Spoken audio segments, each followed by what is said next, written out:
Votre nom, mon cher monsieur? Louis-Marie Bédard, directeur général du Centre de prévention du suicide et d'intervention de crise du Bas-Saint-Laurent. Alors aujourd'hui, il y a une marche dans les rues de la ville de Rimouski. Dites-moi pourquoi cette marche?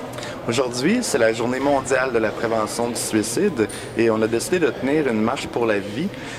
C'est une journée qui est en l'honneur de tous les acteurs et actrices en prévention du suicide, donc autant les intervenants que la population et les sentinelles. D'accord. Donc, c'est une marche qui se fait aussi dans d'autres villes, j'imagine? Pas nécessairement. Dans plusieurs villes du Québec, il y a différents événements. Nous, on a opté pour marcher, histoire de bien se faire voir, et c'est un acte de sensibilisation et de rassemblement aussi. Il y a beaucoup de gens parmi nous qui vont marcher, qui sont des endeuillés aussi. Donc, c'est un beau symbole qu'on peut faire aujourd'hui. D'accord. Alors, le but, c'est de rejoindre tout le monde, de sensibiliser tout le monde, parce que c'est par la sensibilisation qu'on réussit à justement convaincre les gens de regarder les choses positivement et de ne pas partir prématurément. Oui, voilà. Il faut savoir qu'il y a 1 million de suicides sur la Terre par année, ce qui veut dire, on parle d'à peu près 10 millions d'endeuillés par année. On parle d'un suicide aux 40 secondes sur la Terre. Au Québec, on est à 1 ou 3 jours, donc c'est déjà beaucoup. Est-ce que les chiffres s'améliorent parce qu'il y a beaucoup de prévention qui se fait? Est-ce que ça a tendance à s'améliorer un peu au Québec et dans la région? Quand on se parle entre centres de prévention, on voit que les chiffres diminuent, bien qu'il y ait encore beaucoup de travail à faire. Par contre, on fait un appel au gouvernement puisque les dernières statistiques remontent à 2009.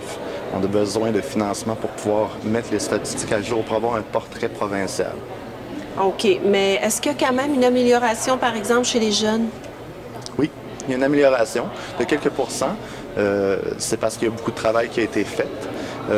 Par contre, on est encore dans les problématiques plus d'hommes qui vont passer à l'acte. Par contre, il y a plus de tentatives chez les femmes.